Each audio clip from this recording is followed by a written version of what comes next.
She was just a roadside plantain seller. Dirty dress, bare feet. No one listened to her. He was a billionaire, powerful, respected, untouchable. That morning, she saw him step out of his office, and something inside her broke. She dropped her tray, ran into traffic, and grabbed his wrist in public. Then she did the unthinkable. She ripped the watch off his hand. People stared. Security moved closer. "Don't wear this," she begged. "If you do, you will die." The billionaire froze. Because for the first time in his life, fear made him listen to a poor plantain seller. Hello, welcome to African Moonlight Tales. Don't forget to like this video, subscribe, and share it with your friends, and most important thing, turn your notification bell so you can get informed when I dropped another amazing story. Drop your thoughts and reactions in the comments. What would you do if your spouse tried to kill you and you survive? Will you take a revenge or disappear forever? The first thing Lola learned in life was how to wake up quickly. Not because she wanted to, but because the streets did not forgive slow people. She opened her eyes before dawn, her body stiff from sleeping on bare concrete. The cold from the night still clung to her bones.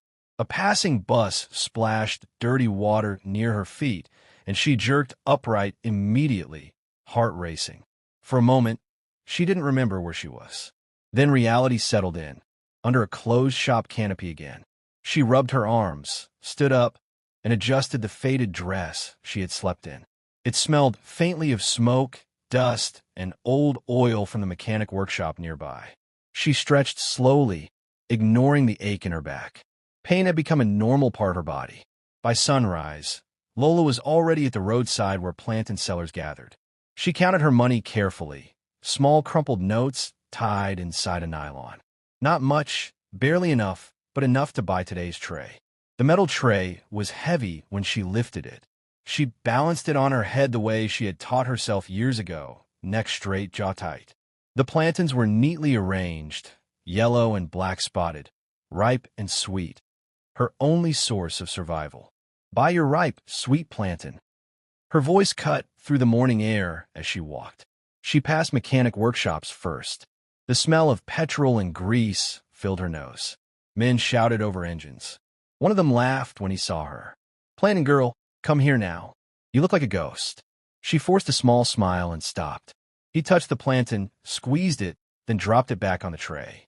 "Too expensive," he said, and turned away. She swallowed the insult and moved on. At the construction site, dust coated her feet. Cement mixers roared. Laborers wiped sweat from their faces and stared at her like she was part of the scenery. One man bought plantain and refused to give her change. "Go," he said, waving her away. She wanted to argue. Her mouth opened slightly. Then she closed it. Arguing did not put food in her stomach. By mid-afternoon, the sun burned straight down, pressing heat into Lola's skin. Her legs shook from hours of walking. The tray felt heavier now, as if it had gained weight with every street she crossed. She slowed. Her throat was dry. Dust clung to her lips. She adjusted the tray slightly and wiped sweat from her forehead with the back of her hand. The street was loud. Cars honked. Traders shouted prices. A generator rattled somewhere behind a fence. Two men argued at a roadside stall. Life moved, busy and careless. Lola crossed the road, waiting for a bus to pass. Someone brushed her shoulder without stopping. Another person looked at her tray, then walked on. She reached the next junction and paused. Not for long, just enough to ease the strain in her neck. She shifted her feet, steadied the tray, and kept going. "Buy your ripe, sweet plantain." Her voice rose and fell into the noise of the street. Nothing marked the moment. Nothing warned her. It was only another step on a long road she had been walking her whole life. Raymond's mornings began in silence. Not the empty silence of loneliness, but the controlled quiet of a man whose life ran on schedules and decisions. The air-conditioned office was cool, almost cold, a sharp contrast to the heat outside. Floor-to-ceiling glass looked out over the city, cranes rising in the distance like unfinished promises. He stood by the window, tie loosened, watching workers gather at one of his construction sites below, helmets on, boots dusty, movements purposeful. It gave him a familiar satisfaction. Not pride exactly, but a steady sense that things were moving the way they should. On his desk lay neatly arranged files, contracts clipped and labeled. A framed photograph sat to the side. Two teenage boys in school uniforms, arms slung around each other's shoulders, grinning without fear of the future. Raymond and Ken. He picked up the photo for a moment, then set it down as the office door opened. "Morning, boss," Ken said. Raymond turned and smiled. "You're early." Ken shrugged, dropping into the chair opposite the desk. "Traffic favored me today." Raymond sat, flipping open a file. "We have a meeting at 11. The ECOE project. I want the figures clean." "They're clean," Ken replied quickly. Too quickly. Raymond didn't notice. He trusted Ken the way one trusts habit, without thinking. Ken had been with him from the beginning.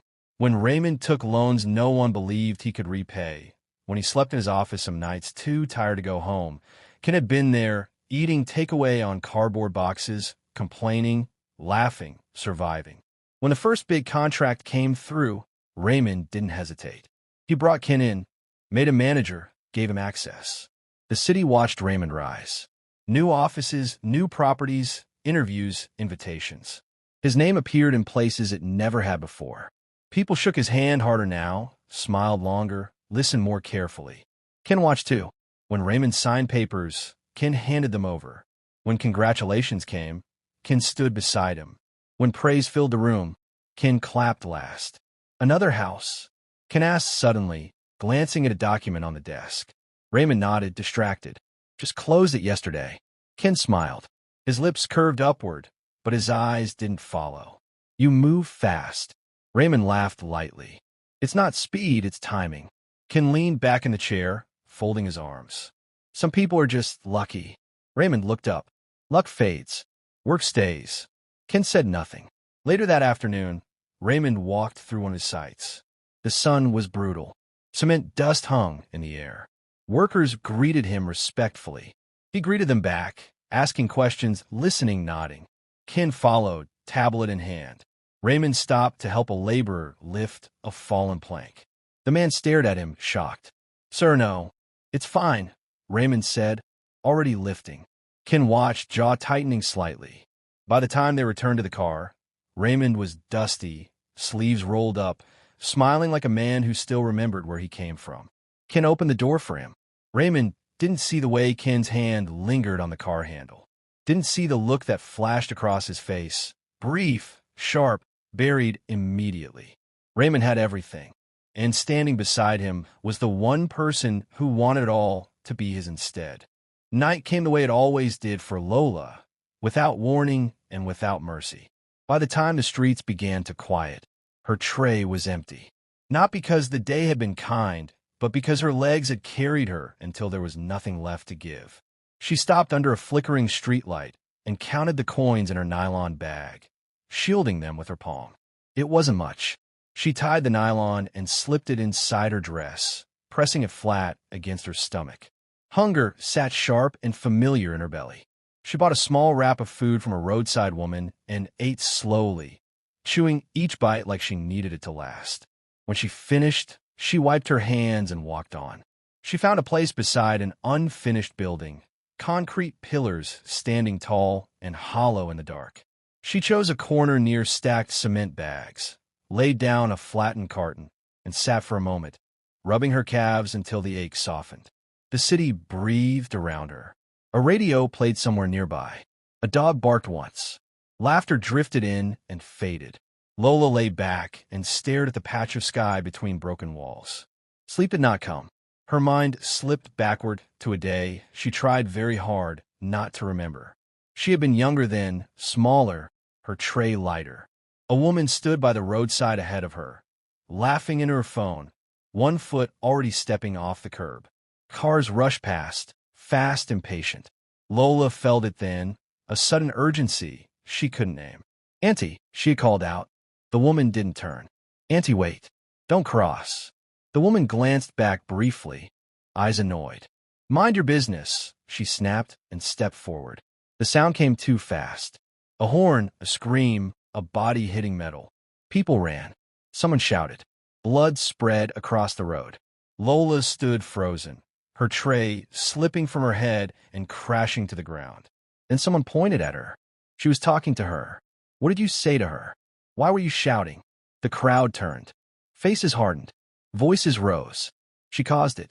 She's a witch. I saw her. Hands grabbed at her dress. Someone shoved her. Another slapped her tray aside. Witch. Confess. Hold her.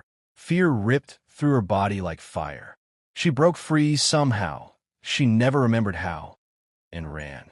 She didn't stop until her lungs burned and her legs gave out. She hid under a bridge until morning, shaking, listening for footsteps that never came. After that day, Lola learned something the streets did not teach gently. Words could kill you. Silence could keep you alive. So she stopped speaking when she felt the urge to warn. She stopped reacting when something inside her stirred. She learned how to look away, how to keep walking, how to survive. Now, lying on cold concrete years later, she rolled on her side and pulled her dress tighter around herself. The night air pressed against her skin. She closed her eyes and breathed slowly until the city noise blurred. Tomorrow would come. Another tray, another road, another day of keeping her mouth shut. Sleep finally took her, thin and restless, while the city moved on, unaware of the weight she carried and the reason she never spoke. The night that changed something in Ken happened at a dinner party. It was one of those events where everything shone. Crystal glasses, polished floors, soft music floating through the air. Men in tailored suits and women wrapped in expensive perfume filled the hall, laughing easily as if nothing in the world could touch them. Raymond moved through the room like he belonged there. People turned when they saw him. Smiles spread. Hands reached out. Raymond. Ah, the man himself. Your last project in Lecky was impressive. Raymond laughed, shook hands, accepted compliments with the same relaxed warmth he used everywhere else. Ken followed half a step behind. At first, no one noticed him. Then someone asked, "And you are?" Before Ken could answer, Raymond spoke easily. "That's Ken, my manager. He's been with me from the start." The smile returned to the man's face, but only briefly. "Oh, that's nice," he said, already turning away. Ken stood there holding a glass he hadn't asked for, nodding at conversations that never included him. When servers passed, they reached for Raymond first. When business talk started, chairs shifted, always away from Ken, never toward him. At one point, a woman leaned close to Raymond and said quietly, "You built all this yourself?" Raymond smiled. "I had help." She laughed lightly. Of course. The words were kind. The meaning was not. Ken felt then, sharp and humiliating. He wasn't invisible because he lacked value. He was invisible because the room had already decided who mattered. Later, as Raymond was pulled aside by a group of investors, Ken stood alone near the bar. A waiter brushed past him without apology. Someone placed an empty glass in front of him without asking. Like a bottle holder, useful only when needed, forgotten immediately after. When they finally left, the night air was cool. Raymond talked excitedly about new opportunities, his voice filled with plans and trust. Ken listened, and inside him, something hardened. This wasn't about friendship anymore. It wasn't even about money. It was about standing in rooms where your name meant nothing while another man's meant everything. That night, lying awake, Ken stopped asking why life chose Raymond. He began asking how to change the choice. The thought scared him at first. He tried to reason with himself, tried to remind himself of years of friendship, shared childhood, shared struggle. But the thought did not fade. It settled. It waited. It returned every morning with him and followed him through the day. Until one evening, Ken got into his car and didn't turn back. He drove far beyond the familiar roads, past places he no longer recognized. The city lights thinned, then disappeared. The road narrowed, swallowed by trees and darkness. When he finally stopped, the silence pressed in on him, thick and heavy. The shrine was hidden, almost forgotten, as if it existed only for people who were desperate enough to find it.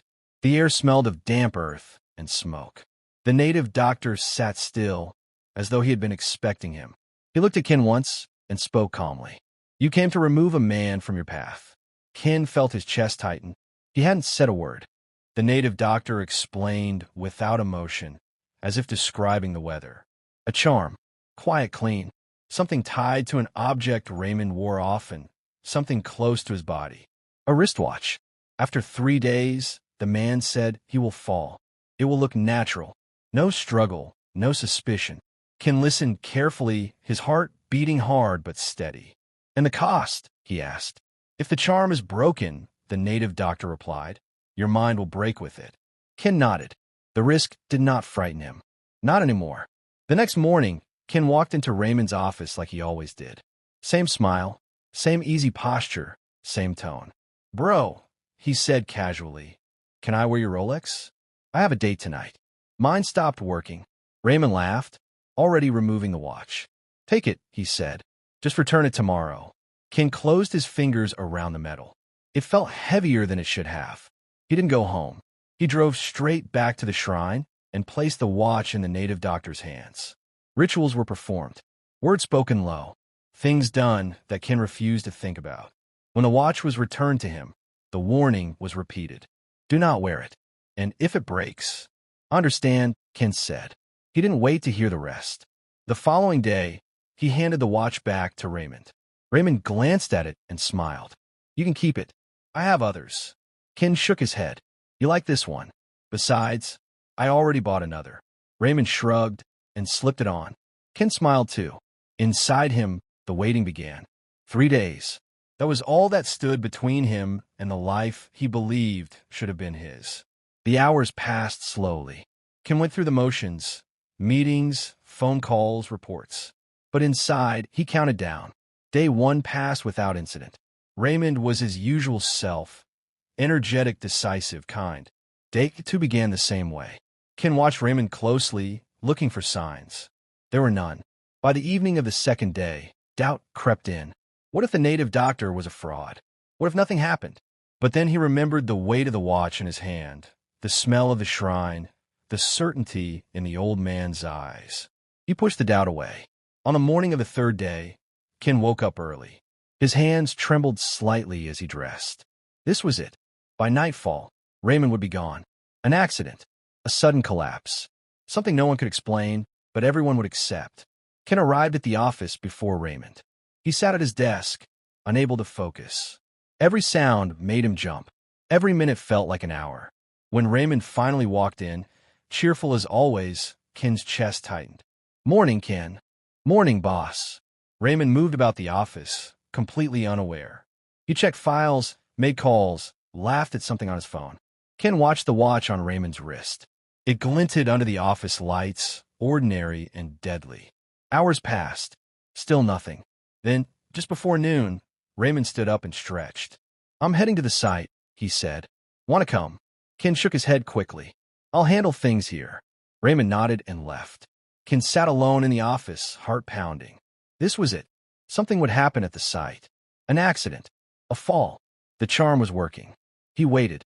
And then, through the window, he saw Raymond step out of the building and walk toward his car. That's when he saw her. A woman with a tray on her head. Dirty dress. Bare feet. She was staring at Raymond. The 2nd day after the ritual began like every other day in Raymond's life. The office compound was already awake. Security men stood at the gate. Staff crossed the parking lot with files under their arms. Engines hummed. Phones rang. Nothing felt unusual. Raymond stepped out of the glass building, adjusted his suit, and walked toward his car. His briefcase hung loosely in his hand. His mind was calm. Across the road, Lola moved slowly, her tray balanced on her head. Buy your ripe, sweet plantain. Then she saw him. Her body reacted instantly. Her chest tightened. Her breath caught. Her heart began to race violently. No, she whispered. Raymond reached his car. Lola stopped shouting. She gently lowered the tray from her head and placed it on the pavement. The plantains rolled slightly, forgotten. She rushed toward him. Sir, Raymond turned. Before he could speak, Lola grabbed his wrist. What? He started. Her fingers closed around the watch, and she pulled it off his wrist with sudden force. Hey, Raymond snapped. What do you think you're doing? People nearby slowed. A security man glanced over. Lola held the watch tightly, her hands trembling. Please, she said urgently. Please don't wear this watch. Raymond stared at her, stunned. Why shouldn't I wear my own watch? She shook her head, panic rising in her eyes. Just don't, she begged. Please. That's not an answer, Raymond said sharply. Why? Lola opened her mouth, closed it. Her chest rose and fell quickly. Raymond stepped closer. You grabbed me in public. You took my property. Now tell me why. Her grip tightened. Please, she repeated, her voice cracking. Just trust me. Trust you how? Raymond demanded. Who are you? Why are you doing this? She shook her head again, tears forming. If you wear it, she said, barely above a whisper, something terrible will happen. Raymond's jaw tightened. What terrible thing? Silence. People had stopped pretending not to watch. Raymond waited. Answer me, he said slowly. Lola couldn't. Her lips trembled. Her eyes filled. Please, she whispered again. Just don't put it back on. From the office window above, Ken watched in horror. No. No. This couldn't be happening. Who was this woman? How did she know? He pressed his hands against the glass, watching as Lola stood there, holding the watch, refusing to let go. Raymond stared at the watch in her hand, then at her face. For the first time, doubt crept into his eyes. How do you know? He asked quietly. Lola swallowed hard. The answer sat heavy in her chest, but she didn't say it. The air between them felt tight, dangerous, expectant. Raymond looked down at his bare wrist, then back at Lola. Something in her eyes, desperation, truth, fear, made him hesitate. Okay, he said slowly. I won't wear it, but you're coming with me. You owe me an explanation. Lola's shoulders sagged with relief. She nodded. Ken's world tilted. From the window, he watched Raymond gesture toward the building, watched the homeless woman follow him inside, still clutching the watch. The charm was broken, and according to the native doctor, that meant only one thing. Raymond led Lola into a small meeting room away from curious eyes. He gestured to a chair, but she remained standing, the watch still clutched in her trembling hands. Sit, Raymond said more gently. She sat slowly, perched on the edge of the seat, as if ready to run. Raymond pulled out his phone. I'm calling the police. No, Lola gasped, half rising. Then talk, Raymond said firmly. Right now, the truth. Lola looked down at the watch. The metal was warm from Raymond's skin. She could feel something wrong with it, a heaviness that had nothing to do with weight. I see things, she whispered finally. Things that haven't happened yet. Bad things. Raymond's expression didn't change. You see the future. Sometimes. Not always. I don't control it. She met his eyes. I saw you wearing this watch. I saw you falling. Not moving. People crying. It was so clear, so real. People have dreams all the time, Raymond said, though his voice had lost some of its edge. This wasn't a dream, Lola insisted. I was awake. I saw your face. I saw this watch. I knew if you kept wearing it, you would die today. Raymond leaned back in his chair, studying her. Dirty dress, bare feet, desperate eyes. Everything about her screamed poverty and powerlessness. But there was something else there too, a certainty that unsettled him. Why should I believe you? He asked. Because I'm telling the truth, she said simply. I have nothing to gain from lying. Look at me. I'm nobody. I sell plantains on the street. Why would I risk everything to grab a stranger's watch unless I believed he was in danger? Raymond was silent for a long moment. Has this happened before? He finally asked. Lola's face darkened. Once. A woman. She died because she wouldn't listen to me. After that, I learned to stay silent. I learned that helping people only brought me trouble. Then why help me? Because Lola's voice broke. I couldn't watch it happen again. I couldn't. Upstairs, Ken paced his office like a caged animal. His hands shook. His thoughts scattered. The native doctor's words echoed in his mind. If the charm is broken, your mind will break with it. He could feel it starting, a pressure behind his eyes, a ringing in his ears, thoughts fragmenting and reassembling wrong. He grabbed his phone and called the shrine. No answer. He called again and again.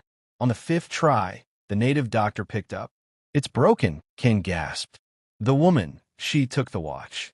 Then it has begun, the voice replied calmly. Fix it. You have to fix it.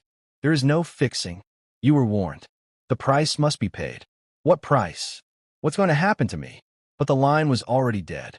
Ken sank into his chair, head in his hands. His vision blurred. The office walls seemed to bend and breathe. What had he done? Back in the meeting room, Raymond set the watch on the table between them. "Let's say I believe you," he said carefully. "This watch is dangerous." "How?" "I don't know how," Lolo admitted. "I just know it is. Someone did something to it. Something evil." Raymond's mind raced. Who would want him dead? He had business rivals, sure, but murder? Then a thought struck him, cold and sharp. Ken had borrowed this watch. Ken had insisted on returning it. Ken, who had been by his side for years, but whose smiles had grown hollow, whose eyes had turned bitter. "No," Raymond whispered. "It couldn't be." But even as he denied it, pieces fell into place. The dinner party, the way Ken had changed afterward, the strange request to borrow the watch, the insistence on returning it. "Are you all right?" Lola asked. Raymond looked up, his face pale. "The person who wants me dead. I think I know who it is." Raymond stood abruptly, the watch still on the table. "Stay here," he told Lola. "Where are you going?" "To get answers." He strode out of the room and up the stairs, taking them two at a time. Staff members stepped aside, sensing his urgency. He threw open Ken's office door without knocking. Ken jerked up from his desk, eyes red-rimmed and wild. "Raymond, I was just—" "The watch," Raymond said, his voice dangerously calm. "Why did you really borrow it?" Ken's face went white. "What?" "I told you mine was broken." "Don't lie to me." Raymond stepped closer. "A woman just saved my life by taking that watch off my wrist. She says someone put something evil on it. Someone who wants me dead." Ken's mouth opened and closed soundlessly. "It was you," Raymond said, the words heavy with disbelief and pain. "My brother. The person I trusted most." "You don't understand," Ken whispered, backing away. "You have everything. Everything was supposed to be mine, too. We started together, but somehow you got all of it. The recognition, the respect, the success. I was invisible. So you tried to kill me?" Raymond's voice rose. "We were family." "Family," Ken laughed bitterly, the sound fracturing at the edges. His mind was unraveling faster now. "You call me family while taking everything. Do you know what it's like to stand next to someone who has everything you want and pretend to be happy for them?" "I would have shared it all with you," Raymond shouted. "I did share it. You're my manager, my partner. Your shadow." Ken screamed back. "That's all I was. Your shadow. And I'm tired of living in darkness." Tears streamed down Ken's face. His hands clutched his head. The curse was taking hold fully now, fracturing his mind, splintering his sanity. "I went to a native doctor," Ken gasped, sinking to his knees. "I had him curse the watch. 3 days," he said. 3 days, and you'd be dead, and I'd finally have my chance." Raymond stared at the man he'd called brother, feeling something break inside his chest that had nothing to do with curses. But the charm broke. Ken continued, laughing and crying at the same time. "That homeless woman broke it, and now the curse is turning on me. I can feel it, Raymond. I can feel my mind tearing apart." "We'll fix this," Raymond said, though his voice shook. "We'll find a native doctor, reverse it." "There's no reversing it," Ken shouted. "Don't you understand? This is the price. This is what I deserve for what I tried to do to you." He looked up at Raymond with eyes that were already losing focus, already slipping away. "I'm sorry," he whispered. "I'm so sorry. But I can't stop hating you. Even now, even knowing I'm losing my mind, I still hate that you're standing and I'm on my knees." Raymond knelt down beside him, gripping his shoulders. "Ken, please, let me help you." But Ken was no longer fully there. His eyes glazed over. His body went rigid. "The darkness is here," he murmured. "It's inside my head. It's taking everything." Security burst into the room, alerted by the shouting. "Call an ambulance," Raymond ordered. "Now." He held Ken as his childhood friend convulsed, as the price of jealousy and dark magic extracted its toll. Within minutes, paramedics arrived. They loaded Ken onto a stretcher, his eyes blank, his mouth moving soundlessly. Raymond watched them take him away, his heart shattered. He had lost his friend twice, once to jealousy and now to madness. The office was quiet after they took Ken away. Raymond sat alone in Ken's chair, staring at nothing. Around him, staff whispered. News spread quickly. Ken had suffered some kind of mental breakdown. No one knew why, except Raymond. And Lola. He found her still in the meeting room, exactly where he'd left her. The watch sat on the table, untouched. "Thank you," Raymond said quietly, sitting down across from her. "You saved my life." Lola nodded but said nothing. "My friend, the person who cursed the watch, he's in the hospital now. The curse turned on him when you broke it." "I'm sorry," Lola whispered. "Don't be. He made his choice." Raymond rubbed his face, exhausted. "You tried to save someone once before, didn't you? And they called you a witch." Lola looked up, surprised. "How did you?" "I see it in your eyes. The fear, the hesitation. You were scared to help me too, but you did it anyway." Tears welled up in Lola's eyes. For years, she had carried the weight of being called evil for trying to do good. And now this stranger, this wealthy man she had never met, understood. "What will you do now?" Raymond asked gently. "Go back to selling plantains, I suppose." "No." Raymond shook his head firmly. "You're not going back to the streets. Not after what you did. I owe you a debt I can never fully repay, but I'd like to try." Over the next few days, Raymond's life shifted in ways he never expected. Ken remained in the psychiatric hospital, his mind trapped in a fractured state that doctors couldn't explain and couldn't cure. Raymond visited him every day, sitting by his bedside, talking to the shell of the friend he'd lost. "I forgive you," Raymond would say, even though Ken's blank eyes showed no recognition. "I forgive you, brother." As for Lola, Raymond kept his word. He found her a small apartment, nothing fancy, but clean and safe, with a real bed and a door that locked. He enrolled her in adult education classes so she could learn to read and write properly. But more than that, he offered her something she'd never had: respect. He told people the truth, that a homeless woman had saved his life, that she had gifts others couldn't understand, that she deserved dignity and opportunity. Some people laughed. Some people doubted. But Raymond didn't care. He hired her to work at his company, starting in a simple role, but with the promise of advancement as she learned. For the first time in her life, Lola had steady income, a place to sleep, and people who saw her as more than just a plantain seller. She would catch herself sometimes, standing in her apartment, touching the walls as if to make sure they were real. The silence was the strangest part.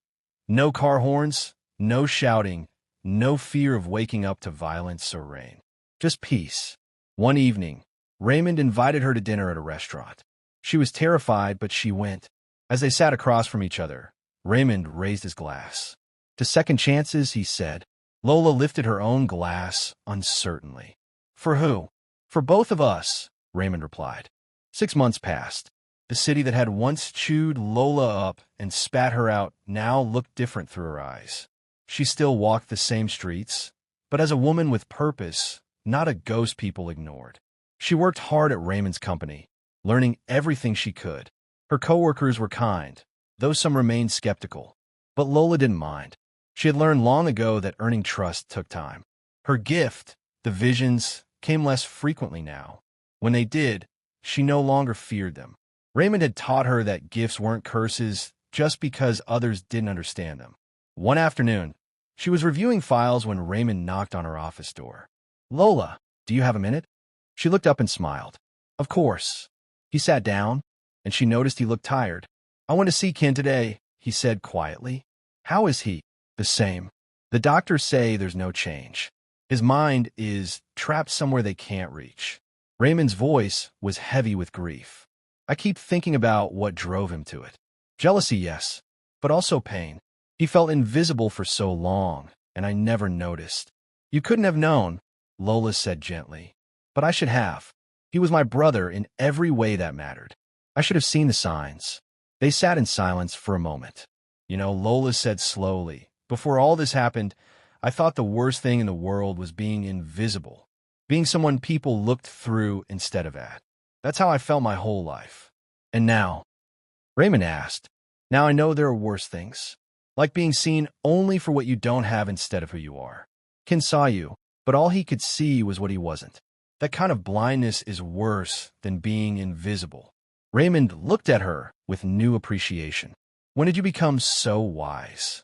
Lola laughed softly. "Survival teaches you things. The streets were a harsh teacher, but a thorough one. Raymond stood to leave, then paused at the door. There's a fundraiser next week for the homeless shelter downtown. I'd like you to come as my guest. Lola's eyes widened. Raymond, I don't think. You think people will judge you? Let them. You saved my life, Lola. You risked everything when you had nothing. If anyone in that room has earned the right to be there, it's you. The night of the fundraiser arrived. Lola wore a simple but elegant dress Raymond had insisted on buying her. As she entered the glittering hall, memories of sleeping on streets, of dirty dresses and bare feet, of being invisible and scorned, washed over her. But she walked in with her head high. People stared, some with curiosity, others with recognition from the story that had spread through the city. The homeless woman who saved a billionaire's life had become something of an urban legend. Raymond introduced her to everyone as the woman who taught me what true courage looks like. At one point in the evening, a journalist approached. Miss Lola, what would you say to people who are struggling on the streets right now? People where you used to be. Lola thought for a moment. I would tell them that being invisible doesn't mean you're worthless. That the world's failure to see you doesn't define your value. And I would tell them to hold on, because sometimes salvation comes from the most unexpected places. Sometimes all it takes is one person who chooses to see you. She glanced at Raymond, who nodded encouragingly. But I would also tell them that they have to see themselves first. They have to believe they deserve better, even when the whole world says otherwise. Because I didn't just need someone to save me. I needed to be brave enough to save someone else. That's when everything changed. The story spread. Other companies reached out, offering jobs and opportunities to homeless individuals. Raymond's example inspired others to look beyond the surface, to see the potential in people society had discarded. As for the cursed watch, Raymond had it destroyed. Not just disposed of, but completely obliterated, so its dark magic could never harm anyone again. Ken remained in the psychiatric hospital. Raymond continued to visit, continued to hope for a miracle. He had forgiven his friend, even if Ken would never know it. 1 year after the day Lola grabbed Raymond's wrist in front of his office, they stood together on a rooftop overlooking the city. Do you ever regret it? Raymond asked. Speaking up that day, even though you knew the risk? Lola shook her head. No, for too long. I let fear silence me. Fear of being called a witch, fear of being hurt, fear of being seen. But staying silent was killing me just as surely as speaking up killed that woman I tried to save. You know, Raymond said, I've been thinking. This company, everything I've built, I built it thinking success meant wealth and respect. But you show me what real success looks like. It's using whatever you have, even if it's just a warning, even if it's just plannings on a tray, to make someone else's life better. So what will you do? Lola asked. Raymond smiled. I'm starting a foundation. For people like you used to be, people with gifts the world doesn't understand, people society has pushed aside. We'll give them housing, education, opportunities. We'll teach them that being different isn't the same as being cursed. Tears filled Lola's eyes. That's beautiful. I want you to run it, Raymond said. Lola's breath caught. Me? Who better? You've lived it. You've survived it. You understand what these people need because you were one of them. He turned to face her fully. You're not a planted seller anymore, Lola. You're not invisible. You're a survivor, a hero, and if you'll accept it, you're the director of the Second Sight Foundation. Lola couldn't speak. She could only nod as tears streamed down her face. Below them, the city stretched endlessly, filled with thousands of invisible people walking streets that didn't see them, carrying gifts the world would never acknowledge. But not anymore, because one woman had found the courage to speak, and one man had found the wisdom to listen, and together, they would make sure that no one who truly needed to be seen would remain invisible ever again. The planted seller and the billionaire, two people who should never have crossed paths, had changed each other's lives forever, and in doing so, they would change countless others. The end. If this story touched your heart, smash that like button, share it with someone who needs to hear this message. Comment below what your favorite part was, and subscribe to our channel for more inspiring stories that will move your soul. Remember, you are not invisible. You matter. Your voice matters. And sometimes, all it takes is one moment of courage to change everything. Thank you for watching. See you in the next story. Folded Hands, Red Heart.